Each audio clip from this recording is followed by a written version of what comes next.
अस्सलामुअलैकुम एवरीवन, कैसे हैं आप लोग। उम्मीद है आप सब खैरियत से होंगे। आज मैं आपके साथ बिल्कुल नई रेसिपी शेयर करूंगी स्नैक्स की, इसे आप ज़रूर ट्राई कीजिएगा। ये बिहारी कबाब का बचा हुआ मसाला है। सीखों पे लगाने के बाद ये मसाला हमारा बच जाता है, तो इसे मैं दूसरी रेसिपीज़ में इस्तेमाल करूँगी। उसके साथ की ये एक रेसिपी मैं आपके साथ शेयर कर रही हूँ। इंशाल्लाह मैं बाकी रेसिपीज़ भी आपके साथ शेयर करूँगी। तो चलते हैं रेसिपी की तरफ। 1 कप मैदा लिया है, 1/4 कप सूजी है। ये कच्ची सूजी है, भुनी हुई नहीं है। ये डालूंगी इसके अंदर। सूजी डालने से क्रिस्पी बनेगा। आधी चमची नमक डाल रही हूँ। ये बिहारी कबाब मैंने लगाया था, उसका ये बचा हुआ मसाला है, इसके अंदर डालूंगी।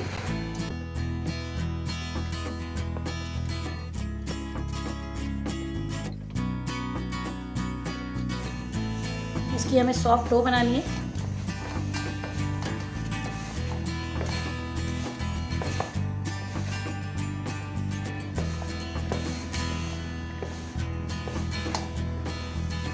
हमें बस इतना ही मसाला डालना है। अब बाकी मसाले मैं रख दूंगी किसी और रेसिपी के लिए। और इसके अंदर मैं बिल्कुल थोड़ा सा पानी डाल के इसकी डो बनाऊंगी।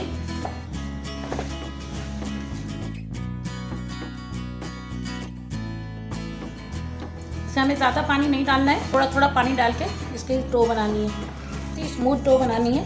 2 से 3 चम्मच ही पानी डाला है इसके अंदर। ये हमारी अच्छी स्मूथ डो बन गई है।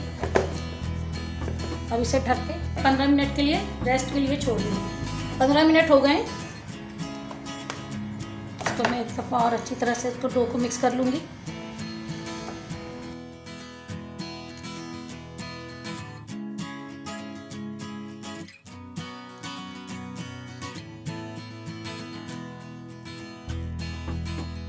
इतना मोटा रखना है, बहुत पतला नहीं करना है।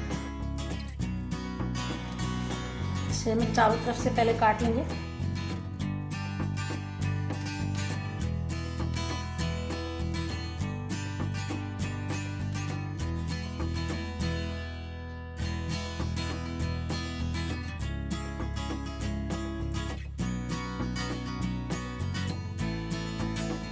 इसे उठा के हम इसमें रखते जाएंगे।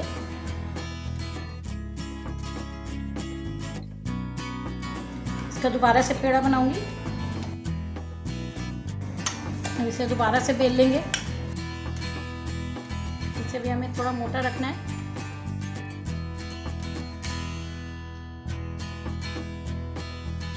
फिर मैंने इनको काट लिया है स्क्वायर शेप में। अब मैं इसे फ्राई करूंगी। अब इसे मैं फ्राई कर लूँगी। मैं एक एक करके इसमें डालती जाऊँगी। मैंने फ्लेम को मीडियम टू लो रखा हुआ है। हमें हाई फ्लेम पे बिल्कुल भी नहीं बनाना है इसे, वरना ये अंदर से कच्चा रह जाएगा। फ्लेम को मैंने लो कर दिया है ताकि ये अच्छी तरह से अंदर से पक जाए। शुरू में मैंने मीडियम फ्लेम रखा था, बाद में मैंने इसके फ्लेम को लो कर दिया है ताकि ये अच्छी तरह अंदर से पक जाए। मैं इसको थोड़ा लाइट गोल्डन ब्राउन उतारूँगी ताकि ये इसकी हीट से ही अपना थोड़ा सा खुद ही डार्क हो जाएगा। मैं इसे निकाल लूँगी। अब ये हमारा स्नैक्स तैयार है। ये देखें कितना क्रिस्पी है और बहुत ही यम्मी है। इसे आप ज़रूर ट्राई कीजिएगा और कमेंट्स में मुझे बताइएगा कि आपको कैसा लगा। अगर आपको मेरी ये रेसिपी अच्छी लगी हो तो मेरे चैनल को लाइक करें, शेयर करें और सब्सक्राइब करें। Thank you. अल्लाह हाफिज़।